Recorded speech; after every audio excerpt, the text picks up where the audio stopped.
Okay, so I don't follow The Weeknd. I like his music fine enough. I mean, I really only know the big hits Starboy, Blinding Lights. Everyone knows that song. I got a friend who's a huge fan though, which is pretty much the biggest reason I saw this movie. I will say though that The Weeknd Maze at Horror Nights last year was pretty awesome. Or at least I thought it was pretty fun. So at least there's that.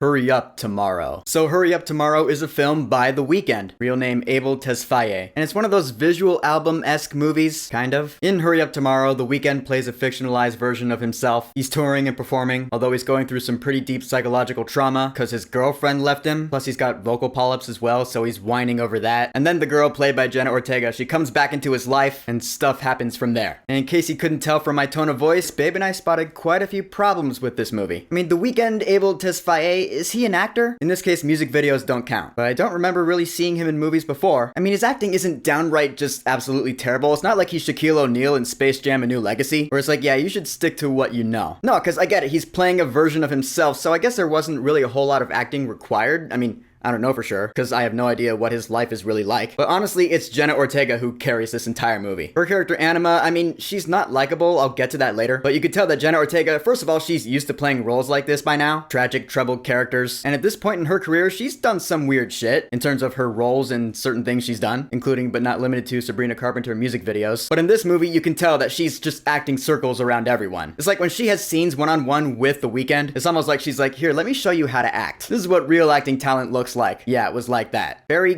Keoghan, however you say his last name, he's in the movie. He plays The Weeknd's manager, Lee. And I feel like he's one of those actors who he gets a lot of crap from people just based on the roles he plays, because he too has played a lot of weird roles. I wouldn't really blame that on him, maybe his agent, but I kind of put him in the same boat as Jared Leto, where like people hate on him, but I don't think it's the actor's fault. I think they're both good actors. They just get crap from the masses because of the movies and the roles and the scripts they take, because they're not always the best. That's not the actor's fault. At least that's how I see it. Point is, I thought he was really good in this movie too. In this movie that's pretty much an almost 2-hour-long vanity project. Look, I understand an artist, or a singer in this case, wanting to get an artistic vision out there in the form of a film. Hell, that's what directors like to do a lot, and screenwriters. The problem is the fact that The Weeknd cast himself to play himself because he wants to tell some story about himself. That I honestly just see as narcissistic. I mean, look at The Fabelmans, okay? Written and directed by Steven Spielberg, it's essentially about himself, but a fictionalized version of himself with a different name at least, so it's not so on the nose. And also Spielberg knows how to make movies. Sure, maybe it can be seen as a little narcissistic to make a movie about yourself, but again, at least Spielberg fictionalized it enough by changing the character's name. The Weeknd doesn't exactly do that here. You want a movie from an artist that is that artsy-fartsy kind of storytelling? Check out Black is King. It was made by Beyonce, it's on Disney Plus, and it's a visual album. It tells a story and it does it pretty well. That's a good example of what this movie Hurry Up Tomorrow was trying and ultimately failed to do. Because Black is King is not about Beyonce, it tells a bigger story than that. I mean, this movie being one of those artsy-fartsy kind of movies, the editing is gonna be weird and choppy and all over the place, and I get it. Some movies can pull that off, like Everything Everywhere All at Once. That movie had that kind of editing, and that movie was awesome. But I'll tell you what this movie really reminded me of. It reminded me of Megalopolis, where the creator really wanted to tell an artistic story, and they were trying. You can see the effort put into the movie. They just went about it all the wrong way, and it ended up being just a pretty mess. Except this movie doesn't have any of the cool visuals that Megalopolis admittedly does have. Also, the editing at some points reminded me of Love and Mercy, the Brian Wilson biopic, which I admit I don't like that movie either. Because at a point when the main character starts tripping balls, you're just like, alright, I'm falling into a fever dream, and not the fun kind. Yeah, there are good and bad types of fever dreams. This was the bad kind, where you're just like, I don't know how much longer I can take this. I will give you a warning though, just in case you do, against your better judgment, decide to see this movie. There are quite a few scenes where if you're an epileptic, you shouldn't see this movie. There's a lot of,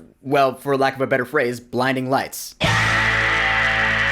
Or really flashing lights would be the better way to phrase it. But I needed the pun in there. Point is, yeah, scenes like that are in here. And that doesn't bother me. I don't have a thing with it. I can watch Incredibles 2, no problem. I'm just letting you know that if you're sensitive to that kind of stuff, you shouldn't see this movie. That being said, you shouldn't see this movie anyway. I will admit, this movie does do some pretty cool things with aspect ratios. It goes all over the place with them. Like, it starts off in 4:3, and then this is actually something I've never seen before. It'll transition to like 16:9, but really slowly, to the point where like if you're not looking for it, you don't notice it, but you know, since I'm always about that stuff, I noticed it. I was like, wait a minute, this picture's stretching. Those lines are moving just really slowly. I've never seen a movie do that before. That's interesting. And then it'll go to like widescreen, and this movie does that a couple of times throughout. I don't know, I found that interesting. It was different. It is something that I admit I've never seen. So I will give this movie that. I mean, doesn't change the fact that this movie is also really boring. I mean it, man. I checked my watch like 5 or 6 times throughout this thing. And again, I get the whole artsy fartsy thing that they were going for, but there are movies that are on the slower side that I still think are really good, like Blade Runner 2049, for example. Really slow.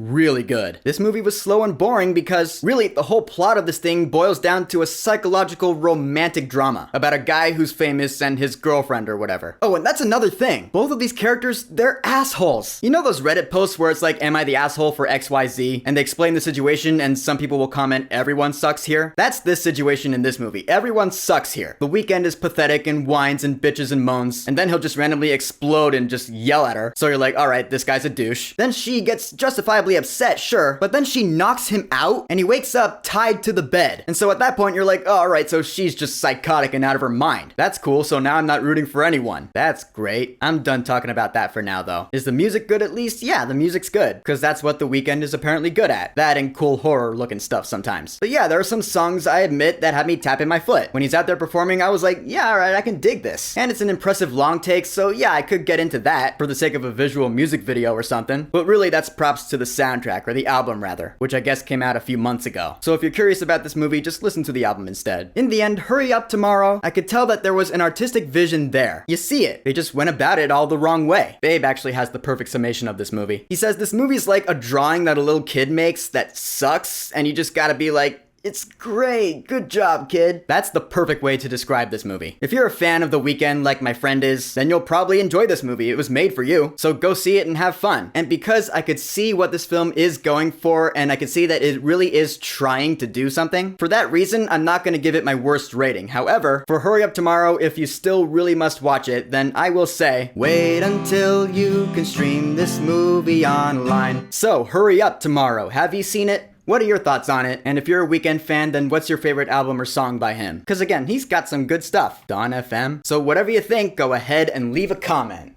And of course, thank you for subscribing. Now if you'll excuse me, yeah, it's back to that Superman trailer. I gotta watch that again. My video on that's gonna be tomorrow, so stay tuned. Peace!